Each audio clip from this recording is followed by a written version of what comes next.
ഇനി കാർ ഇവിടെ ഇല്ലാന്ന് വെച്ചാൽ ഞാൻ ടാക്സി വിളിച്ചു തരാം. പറയാതെങ്ങും പോകല്ലേ സ്വാമി. ആത്മീയ വിളി എപ്പോഴാണ് എങ്ങോട്ടാണ് എന്നൊന്നും പറയാൻ പറ്റില്ലല്ലോ. എങ്ങോട്ടായാലും ഹോമം പൂർത്തിയായിട്ടേ അവിടുന്ന് പോകാവുന്നൊരു അപേക്ഷയുണ്ട്. ഇയാളുടെ മുഖത്തുണ്ടേ കരിവാളിച്ച് കിടക്കുന്നത്. കർമ്മദോഷം തീർന്നില്ല എന്നുണ്ടോ? നോം പറഞ്ഞിട്ടില്ലേ ഓയില്യം തന്നെ. ഓ ശിവ ശിവ. മകളി പ്രിയ, ഇനി എന്റെ ക്ഷമയെ പരീക്ഷിക്കരുത്. എനിക്കിപ്പോ അറിയണം എന്താണ് ഈ പൂല്യം. അതെ, രാജയോഗത്തിന് പകരമുള്ള ഒരു യോഗ. രാജയോഗത്തിന് പകരമുള്ള യോഗോ? ഈശ്വര, ഇത് നേരത്തെ പറയണ്ടേ? സ്വാമി സ്വാമി ഇത്രയും മതിയോ സ്വാമി? ഇത്രയും മതിയാവോ സ്വാമി? സ്വാമിയുടെ മുഖം കണ്ടറിയാം മതിയാവില്ല, കുറച്ചുകൂടെ വേണ്ടി വരും. എന്നാ ഞാൻ ഇപ്പൊ കൊണ്ടുവരാം. ആർക്കായി ചെമ്പരത്തിപ്പൂ? ചെമ്പരത്തിപ്പൂ ഭ്രാന്തിന്റെ ചികിത്സയ്ക്ക് നല്ലതാണെന്ന പുതിയ കണ്ടുപിടുത്തം. ഇവിടെ ആർക്കാ ഭ്രാന്ത്? ഇപ്പൊ ആർക്കില്ല, നാളെ ആർക്കെങ്കിലും വന്നുകൂടുന്നില്ലല്ലോ. അതല്ലേ ഇവിടുത്തെ അവസ്ഥ. കൊണ്ട് കളഞ്ഞേക്കല്ലേ? കൊണ്ട് തലച്ചൂട്.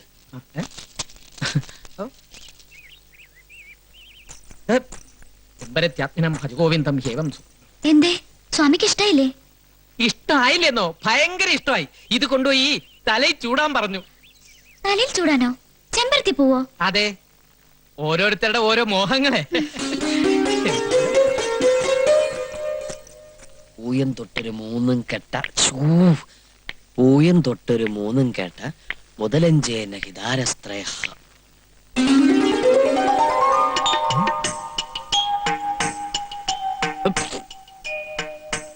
എന്തേ ഇങ്ങനെ ചൂടാനാണോ പറഞ്ഞത്? ഇഷ്ടായോ? എന്നാ ഞാൻ പൊയ്ക്കോട്ടെ. പാവം വട്ടായെന്ന് തോന്നുന്നു. ഇനി ഇതിനും ഹോമം നടത്തേണ്ടി വരുമോ ഈശ്വരാ? എന്റെ ചെറിയച്ഛനാ തമ്പിക്കുഞ്ഞ്. ഇത് അമ്മാവൻ. കേട്ടിട്ടുണ്ടാവും, കുളങ്ങരക്കണ്ടിയിൽ കുഞ്ഞിരാമൻ.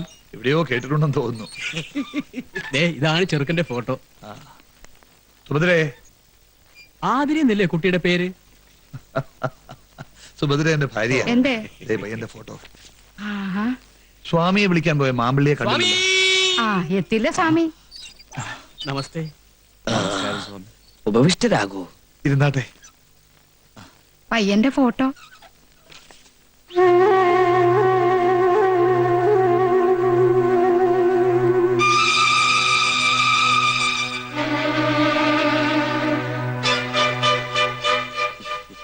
പേരിൽ നാഗത്തിന്റെ പര്യായം ഉണ്ടാവണമല്ലോ.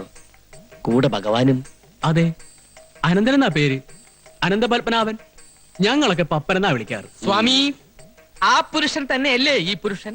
അതേ പരികർമ്മേ. ഏതു പുരുഷന്റെ കാര്യമാണാവോ പറയണത്? ഇന്നല്ലെങ്കിൽ നാളെ ഇങ്ങനെ ഒരു പുരുഷ ജാതകം ഈ തറവാട്ടിലെത്തുമെന്ന് സ്വാമി എന്നോട് പ്രവചിച്ചിരുന്നേ. സത്യാണോ? സത്യം, എന്നോടും പറഞ്ഞിരുന്നു. പൂയം തൊട്ടൊരു മൂന്ന് കേട്ട മുതലഞ്ചന ഹിതാരസ്ത്രയ. തിരുവാതിര നക്ഷത്ര ജാതകയ്ക്ക് ചേർന്ന ജാതകാരൻ തന്നെ. 9 പൊരുത്തങ്ങളും നാം കാണുന്നു. ഇപ്പോൾ ഈ മുഖശ്രീമാൻ സ്ഥലത്തില്ല അല്ലേ? ഡൽഹിയിലാ. ഇപ്പോൾ വലിയ നിലയില. നാട്ടിലൊരു കൂറ്റൻ ബംഗ്ലാവ് പണിയിപ്പിച്ചോണ്ടിരിക്കുക. എന്നാൽ തീരുമാനിച്ചോളൂ. ആതിരയുടെ വരൻ ഈ മുഖശ്രീമാൻ തന്നെ. അനന്തൻ, അനന്തപത്മനാഭൻ. ഇനി ഒട്ടും വൈകിക്കണ്ട. ശരി. വരൂ പരികർമ്മി. താനുണ്ടാന്ന് പറഞ്ഞാൽ എങ്ങനെയാ? കണ്ടിട്ട് എന്തിനാ? എന്റെ ഇഷ്ടം ഇവിടെ ആർക്കും ഒരു പ്രശ്നമല്ലല്ലോ. വാശി പിടിക്കല്ലേ മോളെ. നീ ഇതൊന്ന് നോക്കൂ, എന്നിട്ട് പറ. ദേ, ഇഷ്ടായില്ലെങ്കിൽ മുത്തച്ഛനോട് ഞാൻ പറയാം. നോക്കൂ.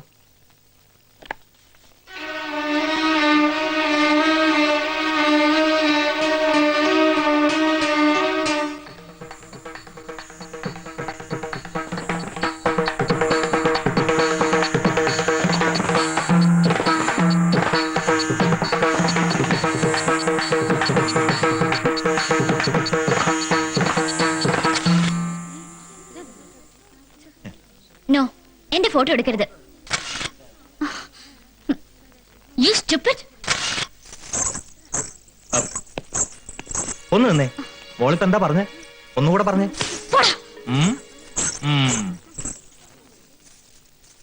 അനന്തപത്മനാഭൻ നിന്നെ വിടുന്ന മട്ടില്ലല്ലോടി. പെമ്പിളാരുടെ കൈയുടെ ചൂട് അറിഞ്ഞിട്ടാ.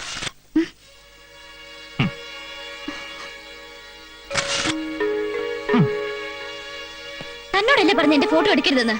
1 minute, darling. Smile, please. എന്തേ കണ്ടിട്ട് കണ്ണെടുക്കാൻ തോന്നണില്ലേ? ഇപ്പൊ എന്തായി? ഇതാ ഞാൻ പറഞ്ഞത്, ഫോട്ടോ ഒന്ന് നോക്കാൻ. 9 പൊരുത്തങ്ങളുള്ള ജാതകമാണെന്ന് ആ സ്വാമി പറഞ്ഞത്. നിനക്ക് വേണ്ടി തന്നെ പിറന്ന പുരുഷനാത്രേ. അടുത്ത ദിവസം ചെക്കന്റെ വീട് കാണാൻ പോവാ മുത്തച്ഛൻ. മോളെ, എങ്ങടായി കുട്ടി ഓടണേ? അനന്തനെ പൂട്ടാൻ ഇനി അധിക ദിവസം വേണ്ടി വരില്ല. ഫോട്ടോയിൽ കണ്ടാൽ അവൻ ഇങ്ങനത്തെ ഒരു ഡോൾബി ആണെന്ന് തോന്നുകയില്ല. എന്തൊരു നല്ല മുഖം. ആ മുഖവും ആരെയും സംസാരിച്ച് വീഴ്ത്താറുള്ള ആ നാക്കുമാണ് അവന്റെ ഏറ്റവും വലിയ ആയുധം. എന്താ? ആതിര, ഇതാണ് 9 പൊരുത്തങ്ങളുള്ള ആള്. ഇയാളെ സ്വാമിക്ക് അറിയില്ല, വേറെ ആഭാസനാണ്. എന്നോട് പ്രതികാരം ചെയ്യാൻ വേണ്ടിട്ടാ ഈ കല്യാണാലോചനയും കൊണ്ട് വന്നിരിക്കുന്നത്. എന്റെ കൊക്കല് ജീവനുണ്ടെങ്കിൽ ഞാൻ സമ്മതിക്കില്ല. ഇഷ്ടമല്ലെങ്കിൽ പറഞ്ഞാ മതി, ഞാനൊരു ശല്യാവില്ല. പക്ഷെ ഇയാൾക്ക് കഴുത്ത് നേരിട്ടേണ്ടി വന്ന പിന്നെ ആദരം ഉണ്ടാവില്ല. കുട്ടി, ആതിര നിൽക്കൂ. ഈശ്വര, അവളെ ഈ കല്യാണത്തിന് സമ്മതിച്ചില്ലെങ്കിൽ നമ്മുടെ പ്ലാൻ എല്ലാം പൊളിയും. പിന്നെ അനന്തന് ഈ ജന്മത്തിൽ എനിക്ക് കണ്ടുപിടിക്കാൻ പറ്റില്ല. അങ്ങനെ അങ്ങ് തീരുമാനിക്കാൻ വരട്ടെ. ദൈവം നമ്മളെ വഴിയാധാരമാക്കാതിരിക്കില്ല. എന്തേ? അല്ല, എന്തെങ്കിലും വഴിയാധാരം കാണിച്ചു തരും. ഞാനൊരു ചെറിയ ശ്രമം നടത്തി നോക്കട്ടെ. ഹലോ, നന്ദിനിയല്ലേ? ഞാൻ ആതിരയാ. ആ കല്യാണം ഉറപ്പിക്കാൻ പോവാത്രേ. എന്ത് ചെയ്യണമെന്ന് എനിക്ക് ഒരു രൂപമില്ല. എന്തെങ്കിലും ഒരു വഴി പറഞ്ഞു താ നന്ദിനി, പ്ലീസ്. ശരി, ഞാൻ പിന്നെ വിളിക്കാം. അതിര് അതിര് എന്തേ? ഞാൻ ജയദേവസ്വാമി പറഞ്ഞയച്ചിട്ട് വന്നതാ. കഴിഞ്ഞതൊക്കെ മറക്കണമെന്ന് പറയാനാവും അല്ലേ? അല്ല, ഒന്നും മറക്കരുതെന്ന് പറയാൻ വന്നതാ. ഇനിയൊരു സത്യം പറയട്ടെ, ജയദേവൻ സ്വാമിയൊന്നുമല്ല. അനന്തനുമായിട്ടുള്ള കല്യാണം സത്യത്തിൽ ഞങ്ങൾ പ്ലാൻ ചെയ്തിരിക്കുന്ന ഒരു നാടകമാണ്. നാടകോ? അതെ, ആതിര പറഞ്ഞില്ലേ അനന്തനൊരു ആഭാസനാണെന്ന്. അവൻ അതുമാത്രമല്ല, മറ്റു പലതുമാണ്.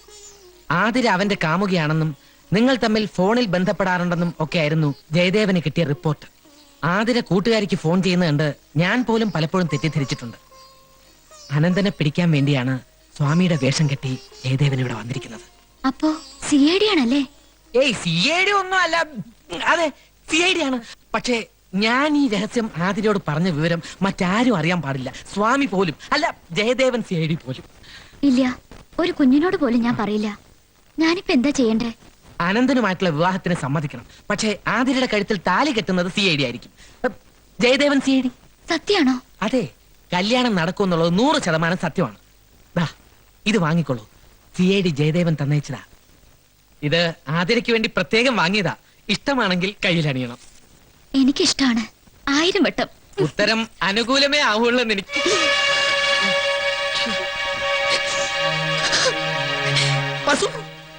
പസുമതി, യഥാർത്ഥത്തിൽ സംഭവിച്ചത് എന്താണെന്ന് നീ പിന്നെ പോരുത്. അടുക്കളയിൽ ഇറങ്ങി പോകുന്നുണ്ടോ? ഇല്ലെങ്കിൽ ഇപ്പൊ വിളിച്ച് പോവും ഞാൻ. ഞാൻ പറയുന്നു ഒന്ന് കേക്ക്. എനിക്കൊന്നും കേക്കണ്ട, എല്ലാം മനസ്സിലായി. ആദരയ്ക്ക് വേണ്ടി മാത്രം വാങ്ങിച്ചാണ് ഇത്ര കയ്യിലണിയാൻ. പുളിങ്കപ്പത്തിന് കയറി പിടിച്ചല്ലോ, നന്നായി. നന്നായെങ്കിൽ നന്നായി. ഞാൻ അടുത്തേക്ക് വരുമ്പോ വലിയ ചവിട്ടും തൊടിയൊക്കെ ആയിരുന്നല്ലോ. എന്നിട്ടിപ്പോ അത് ശരി, തറുതല് പറയുമായിരുന്നെങ്കിലും എനിക്ക് നിങ്ങളെ ഇഷ്ടമായിരുന്നു, അറിയോ? എന്റെ പൊന്നു വസു, എനിക്കും അതെ. നിന്നെ അല്ലാതെ വേറൊരു പെണ്ണിനെ ഈ വേണ്ട, നിമിഷം. ഇനി വസുമതിയെ പറ്റിക്കാൻ നോക്കണ്ട. ഈശ്വര, എന്ത് പറഞ്ഞാ എവളെ വിശ്വസിപ്പിക്കേണ്ടത്? വേണ്ട, കഴുത്തു മുറി. അത് മുളക് പൊടിയാണ്, അത്രേ ഉള്ളൂ. ഇതെന്തിന്? ഇപ്പൊ കാണിച്ചു തരാം. എങ്ങോട്ടേ കയറി പോണത്? അയ്യോ, എന്തേ കാണിക്കുന്നത്? തിളച്ച വെള്ളമാണ്. ആയിക്കോട്ടെ, ഈ തിളച്ച വെള്ളം തലയിൽ കൂടെ ഒഴിച്ച് ഞാൻ ആത്മാഹുതി ചെയ്യാൻ പോവാ. അതല്ലാതെ എന്റെ സ്നേഹം തെളിയിക്കാൻ വേറെ ഒരു മാർഗവും ഞാൻ കാണുന്നില്ല. അടുത്ത ജന്മത്തിലെങ്കിലും നമുക്ക് ഒന്നിക്കാം. എന്നാ പ്രേമ? അത് ഇത് കുറച്ച് തിളച്ച വെള്ളം സ്വാമിക്ക് വേണമെന്ന്. എന്തോ ആസനം ചെയ്യാനാ. അല്ലെങ്കിൽ ഞാൻ പിന്നെ ഒന്ന് കൊണ്ടുപോക്കോളാം. വേണ്ട, കൊണ്ടുപോയിക്കോളൂ. അല്ല, ഞാൻ പിന്നെ ഒന്ന് അയ്യോ, സ്വാമിക്ക് ഒരു കുറവ് ഇവിടെ വരാൻ പാടില്ല. വേഗം കൊണ്ടു കൊടുത്തോളൂ. എന്നാ കൊണ്ടുപോയിക്കോളൂ. ഈ പാത്രത്തിൽ ഒഴിച്ച് കൊണ്ടുപോയിക്കോളൂ.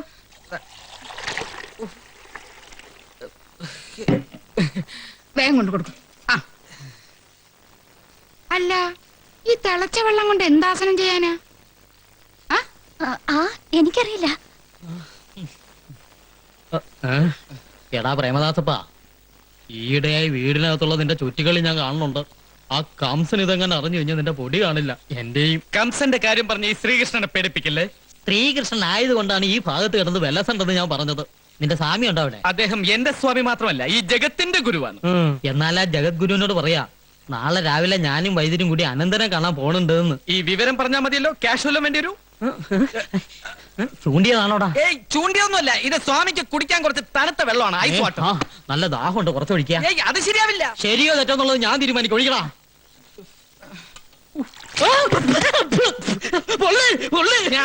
ഞാൻ അപ്പഴേ പറഞ്ഞില്ലേ ശരിയാവില്ല എന്ന്.